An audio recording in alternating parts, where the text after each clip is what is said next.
네, 선진국 기준으로 볼 수 있는 1인당 국민 총소득 GNI가 4만 달러 돌파 쉽지 않습니다.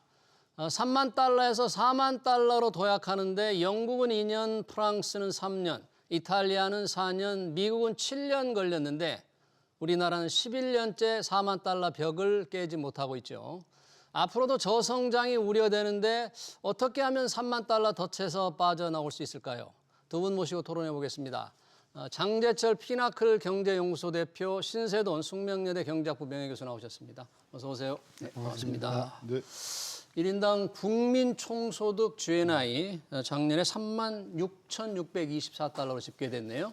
3만 달러대 지금 11년째 유지하고 있습니다. 한마디로 말하면 3만 달러대에서 아직 도약을 하지 못하고 있는데 자, 11년간 3만 달러 덫에 걸려 있다 이런 표현을 하고 있는데요. 신세돈 교수님, 네. 이런 상황을 좀 총평을 하신다면 어떻게 봐야 할까요? 11년이잖아요. 네. 그러면 2015년서부터 네. 2024년도까지라는 이야기죠. 그 10년 동안 한국은 성장을 거의 못했다. 성장을 못했다. 제자리 걸음에 네. 멈춰 있습니다. 그 이야기인 것이죠. 예. 그러니까 한국은 확실히 저성장 시대에 접어든 지 꽤 오래됐단 말이에요. 물론 그 안에 이제 뭐 코로나도 있고 예. 또 했지만 기본적으로 우리 한국 정치인들이나 국민들이 또 기업하시는 분이 인정을 해야 할 것은 한국은 이미 저성장 시대에 깊숙이 들어와 있다. 인정하고 싶지 않지만 그 말은 저성장을 벗어나기가 매우 힘든 상황이 이미 되었다. 따라서 한 10년 뒤에 우리가 이 자리에서 아마도 한 4만 불 이야기를 할 거예요. 네. 근데 그때 4만 불은 지금 3만 불보다 못한 거예요, 사실은. 그런 면에서 예. 저는 이게 한국 경제가 장기간 저성장 시대에 접어들었다는 사실을 저는 깨닫는 기회가 되어서 네. 자꾸 뭐 25만 원씩 주어서 땜질할 생각하지 말고 25만 원. 어떻게 하면 한국이 진짜 점법을 해서 네. 4만 불, 5만 불대의 나라로 갈 수 있는 기초를 쌓을 수 있는가? 저는 그 부분을 진짜 이게 심각하게 생각을 해야 할 때다. 알겠습니다. 한번 그 해답을 찾아보기로 하겠습니다. 네. 오늘 시간에 과연 해답이 있을지 모르겠습니다만 다만 GNI라는 게 우리가 지금 3만 달러대 했는데 이게 달러로 이제 표시가 되잖아요. 그러니까 원달러 환율에도 조금 영향을 받을 것 같은데 혹시 우리나라 환율이 조금 올라서 결국 달러 표시로 된 게 조금밖에 늘지 않은 그런 효과는 없나요? 환율 영향? 환율 효과 있습니다. 그러니까 그 지난 11년 동안 달러 원 환율을 보면 네. 원화가 약 한 22% 정도 절하가 됐어요. 20%요. 예, 네. 그러니까 상당히 많이 된 거죠. 그러니까 네. 지금 말씀 주신 대로 2010년대 초반에는 1,000원대 초반의 달러 원 환율이었거든요. 네. 지금 1,400원대 올라와 있잖아요. 그래서 상당히 달러 원 환율이 이제 올라가서 원화가 약세가 되니까 이걸 달러로 바꿀 때 우리가 많이 벌어놔도 달러로 계산하면 줄어들 수가 있게. 적어드는. 예. 그래서 그런 부분도 있습니다. 그래서 보면 이게 지금 저 표에서도 보시다시피 예. 저는 여기 GNI로 설명했지만 저는 1인당 GDP로 계산을 했는데요. 1인당 GDP로 예, 국민 총소득으로 예, 그러니까 1인당 국내 총생산 국내 총생산을 인구로 나눈 건데 독일과 일본 보면 3만 불대에 약 한 12년에서 13년 동안 머물렀었어요. 근데 이제 저 나라들은 4만 불대로 올라왔죠. 예. 근데 우리는 이제 11년째 저렇게 있는 것이고 인당 GDP의 증가율을 보면 예. 그 3만 불 트랩에 빠졌을 때 예. 독일 같은 경우가 1.5% 성장을 했고요. 예. 그리고 일본이 0.2%, 미국 같은 경우에는 7년 만에 4만 달러로 올라왔으니까 약 한 3.8% 성장했는데요. 여기서 보면 한국은 1.7%니까 일본보다는 독일과 일본보다는 좀 나은 것 같아서 예. 어쩌면 뭐 내년이나 후년 내에 넘어갈 수도 있을 것 같아요. 지금 1인당 GDP 기준으로 말씀하시는 그렇죠. 거죠? 1인당 국내 총생산으로. 국내 총생산으로 봤을 때. 근데 이제 그 옆에 보시면 표 옆에서 보시면 PPP 기준이라는 게 있거든요. 예, 그건 뭔가요? 물가나 아니면 구매력 기준으로 봤을 때 동일한 상품을 이 나라와 저 나라에서 샀을 때 비교한 환율인데 그거로 보면 우리가 지금 6만 불대가 되고 있어요. 예. 우리가 지금 그러니까 환율이랑 물가를 감안해서 보면 예. 3만 불보다 높다는 거죠. 예. 그래서 저 그림에서 보시다시피 그 명목 그 달러 환율로 계산했을 때는 3만 불대에 저렇게 11년째 갇혀 있지만은 구매력 기준으로 봤을 때는 이렇게 올라가서 아까 말씀 주신 환율의 효과도 좀 있다. 네. 이렇게 봐야 될 것 같아요. 그래서 그러네요. 굉장히 중요한 시사점이 여기 있는 것 같습니다. 그래서 교수님이 말씀하신 대로 저성장 국면에서 성장세를 높이든지 아니면 원화가 강세가 되든지 이런 방법이 우리가 3만 불로 갈 수 있는 지름길이라고 볼 수가 있습니다. 네. 근데 그 구매력 통계는 네, PPP 네, 기준으로. 그거는 이제 주로 미국의 CIA가 예. 나라를 평가할 때 쓰는 거거든요. 근데 그 해석을 굉장히 조심해야 돼요. 그래요. 왜요? 우리나라 대학 학비하고 미국 대학 학비가 어디가 더 비쌀까요? 장학금 안 받고 미국이 더 비싼 거 아니에요? 비싸죠. 예. 근데 PPP 계산은 어떻게 하냐면 한국의 대학 학비를 미국의 대학 학비라고 생각을 하고 계산을 하는 거예요. 그러니까 한국의 모든 물건과 서비스의 가격을 미국의 가격으로 환산하면 그게 6만 불이라는 이야기거든요. 예. 그러니까 우리하고 아무 상관없는 이야기라서 우리가 PPP 기준으로 6만 불이다, 7만 불이니까 뭐 상당히 잘 사는 나라다. 이렇게 우리가 해석하면 안 그러면 된다. 해석하면 안 네. 된다. 지금 우리가 얘기하는 게 이제 1인당 국민 총소득 아까 장재철 박사님은 1인당 GDP, 국내 총생산, 국내에서 우리 국민이 생산하든 외국인이 생산하든 다 합한 거를 이제 기준으로 말씀을 하셨고 이제 GNI 우리 국민이 국내나 해외에서 생산한 번 돈을 기준으로 지금 저희가 얘기를 하고 있는데 어찌됐든 3만 달러를 지금 계속 11년째 머물고 있는데 작년 기준으로 보니까 그래도 일본하고 대만은 좀 앞섰더라고요.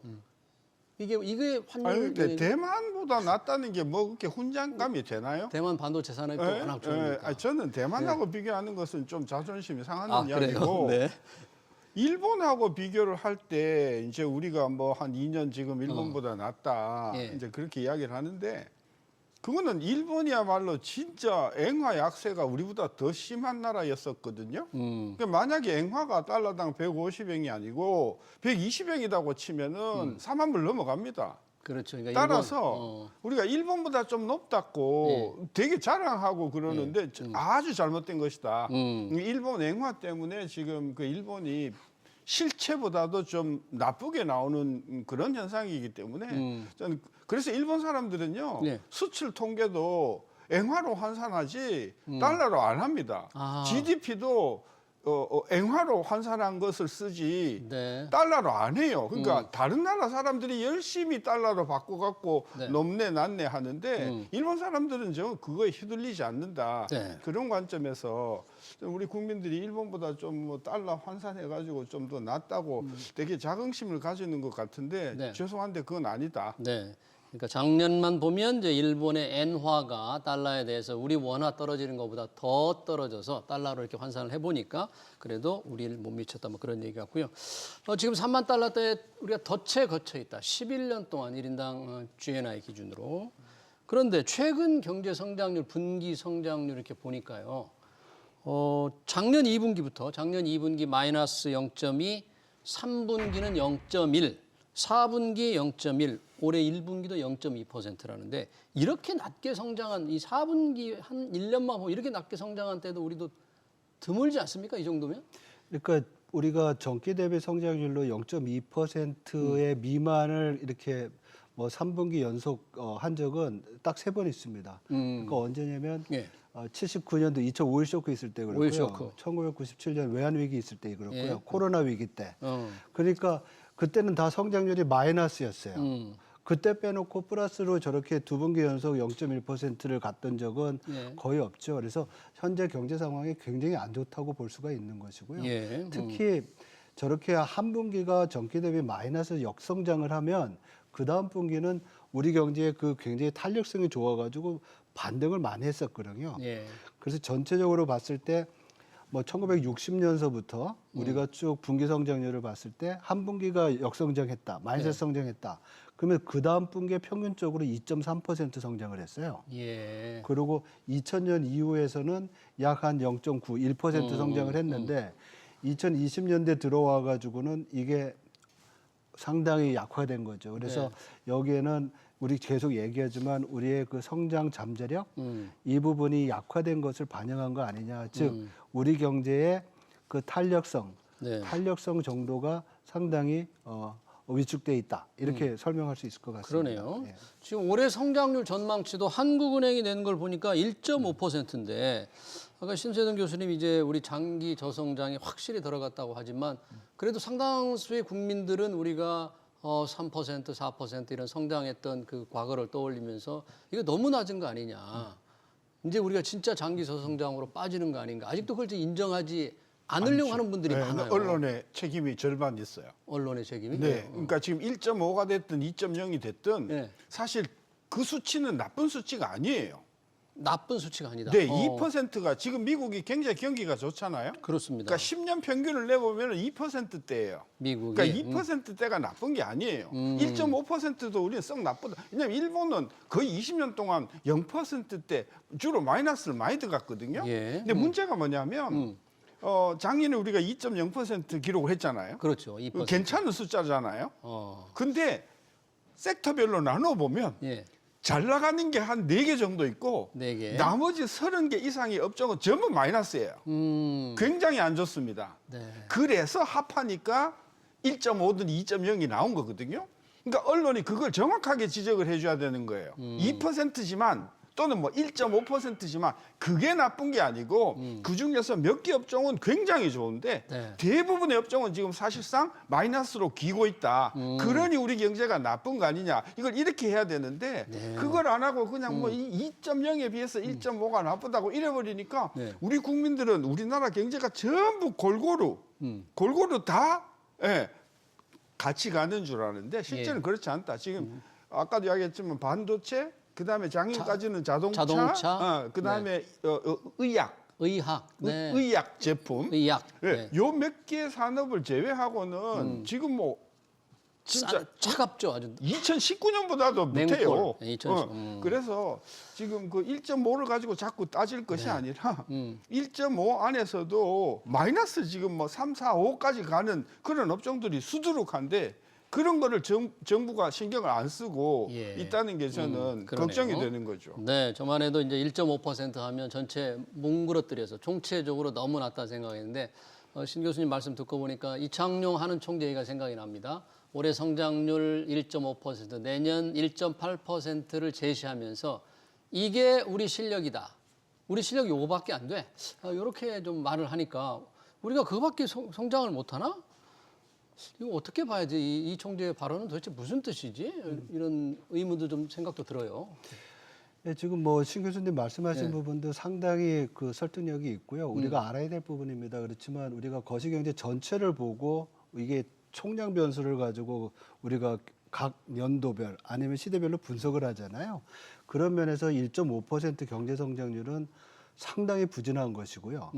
왜냐하면 우리의 그 증거가 있습니다. 우리가 가지고 있는 모든 자원과 기술과 뭐 제도를 다 효율적으로 활용했을 때 우리가 적정하게 성장할 수 있는 부분이 잠재 성장률이라는 것이거든요. 잠재 성장.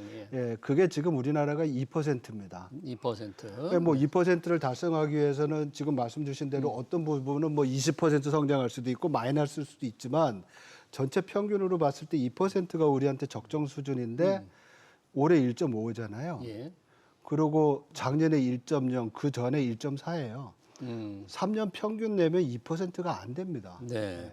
이런 상황을 정상 상태라고 평가하는 거는 저는 아니라고 생각을 하고요. 예. 그래서 그런 데에 대한 평가는 사실은 우리가 들어와 있는 저 그림에서도 보시다시피 오른쪽 그림이 상당히 중요한 게 뭡니까, 저게? 우리가 적정 수준의 산출물보다 실제 그 만들어낸 게 저만큼 지금 작다는 거예요. 우리가 생산한 게. 네. 근데 문제는 저게 지금 자꾸 벌어지고 있거든요. 네. 저러한 잠재 성장률의 하락은 올해 성장률이 떨어지면 궁극적으로 내년에 잠재 성장률까지도 영향을 미칠 수가 있는 거예요. 그래서 지금 앞에서 말씀드렸던 저성장 국면의 심화를 가지고 올 수 있는 요인이 저런 것이다. 이렇게 이제 볼 수가 있어서 지금 평가하실 때 뭐 우리 실력이다 그랬는데 물론 기자회견에서 정정을 하셨습니다. 왜냐하면 1.8% 내년 성장하는 거 괜찮다 그랬는데 적어도 내년까지는 잠재 성장률이 2% 정도로 추정이 되고 있거든요. 그러니까 우리 실력보다 성장을 못하고 있는 거에 대해서 예. 우리가 좀 정책 당국 입장에서 보면 반성을 좀 해야 된다고 생각을 합니다. 예, 이창용 총재 발언 얘기를 했고요. 그렇게 보니까 뭐 저 정도 실력이다. 우리 실력이 저거밖에 안 된다. 물론 여러 가지를 좀 뭔가 고쳐야만 그 실력을 좀 더 높일 수 있을 텐데 이게 지금 연관해서 일본처럼 정점을 지났다. 우리도 이제 한국의 경제의 성장률의 어떤 힘이 정점을 지나서 내리막길로 간다. 피크 코리아다. 이런 이제 표현들을 자꾸 쓰잖아요. 혹시 이런 표현에 동의하십니까? 전 150% 동의하죠. 아 그래요? 네. 우리가 이미 아까 우리 정점을 이창용 지났다. 총재 쓴소리를 한번 하면 야 이게 우리 실력이다라는 말은 굉장히 저는 거슬리는 말이에요. 마치 IMF에 계실 때 하는 소리 같아요. 그럴 때 자기는 한국 사람이 남의 아닌 얘기처럼, 거, 마치 남의 나라 얘기처럼 얘기하듯이. 네. 그리고 한국의 자기도 책임이 있는데. 지금 그 하는 총재를 한지 뭐 2달 됐나요? 지금 그렇죠. 거의 3년, 4년이 지금 임기가 끝나가는데 왜 저는 방관자처럼. 굉장히 경솔한 발언이었기 때문에 예. 저는 수정을 해야 된다고 보고요. 제가 아까도 이야기했지만 지금 2019년에 비해서 예. 생산 수준이 더 높은 산업이 한 4개밖에 안 돼요. 생산 수준이 아까 얘기한 뭐 반도체 30여 개는 서비스와 제조업을 포함해서 지금 2019년보다 못해요. 그리고 우리가 지난 10여 년 동안 거의 한 20년 가까이 되죠. 직접 투자를 보면 나가는 게 어마어마하게 들어오는 것에 3배, 4배, 5배까지 갔거든요. 해외 그 투자만 추세는 늘고 있다. 지금도 지속되고 있어요. 예. 그러니까 한국에 미래가 없다고 생각을 하고 싸들고 나가는 우리나라 기업들이 굉장히 많았다는 거예요. 그렇죠. 들어온 외국인 투자보다 나간 해외 투자가 네, 이게 지금 하루 이틀이 아니라 20년 가까이 지속된 상황인데 이런 상황에서도 우리는 앉아서 잠재 성장력 이야기만 하고 앉아 있거든요. 예. 잠재 성장력을 떨어뜨렸던 주범들이 정치인들이거든요. 정치인 규제들이고요. 규제. 네. 따라서 정치인들이 그렇게 만들어 놓고 또는 일부는 상황을 파악하지 못하는 근로자들. 근로자들. 네. 네. 그래서 한국의 정치인들도 기업을 밀어주지 못하고 그리고 거기서 평생을 먹고 살았던 근로자들도 그 고마움을 모르고 예. 이렇게 대부분의 근로자와 정계가 이렇게 기업을 배척을 하니 해외 투자로 내몰리는 기업들이 네, 이게 우리가 한국 기업의 말하자면은 잠재 성장력을 떨어뜨린 주범 아닌가요? 이렇게 되니까 이게 피크 코리아가 아니고 뭐냐? 이게 정점을 지난 게 만든 이런 여러 가지 요인들이 그대로 있는 한 정점은 이미 지난 거다. 지난 거죠. 지금 뭐 돌려본다고 그러는데 예. 돌려보려면은 정치권이 개혁이 돼야 되는데 그런 이야기는 하나도 안 하고 맨날 떠드는 게 뭐냐면 펀드 만들자고 하고 무슨 펀드를 지금 갑자기 꺼내시는 아니 겁니까? 뭐 지금 그러니까 걸핏하면 펀드 이야기야. 돈이 많은가 봐요. 난 네. 지금 건강보험료도 내기 힘든데 네, 참 답답하네요. 지금 이런 상황에서 정치인들 지금 추가 경정 예산 편성 논의를 하고 있어요. 아직 지금 여야가 좀 생각이 다르긴 하는데 관련해서 이런 얘기를 했네요. KDI 조동철 원장. 한국은행 총재가 얘기한 우리 1.5%, 1.8%가 우리 실력이라면 추경 편성은 왜 하느냐? 그게 실력인데 뭐 추경 편성할 게 뭐 있느냐? 이런 질문을 했다고 합니다. 이게 뭐 발언이 좀 정확한 전달이 되고 있는지는 모르겠습니다만 어떻게 봐야 할까요? 이 KDI 원장의 얘기를. 앞에서 이제 말씀드렸듯이 성장률 1.8% 내년까지 봤을 때 그게 정상이면 뭐 추가적인 부양책 필요 없겠죠. 근데 문제는 지금이 아까 말씀드렸듯이 우리가 할 수 있는 것보다 못하고 있고 앞에서 그림에서 보다시피 지금 내년 1.8% 성장까지 본다고 하면 네.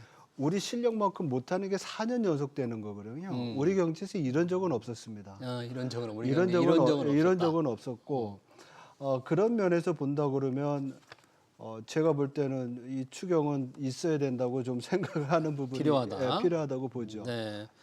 이제 필요하다는 얘기를 한국은행 총재도 했어요, 사실. 네네네. 추경 편성 본인이 생각하는 적절한 규모도 얘기했는데 그 KDI는 뭐 통화 정책 그러니까 금리를 조금 내리는 쪽에 우선 무게 중심을 두고 있어요. 한국은행과 KDI 우리나라의 대표적인 싱크탱크라고도 할 수 있는데 의견이 좀 다르대요. 어떻게 혹시 의견을 보십니까?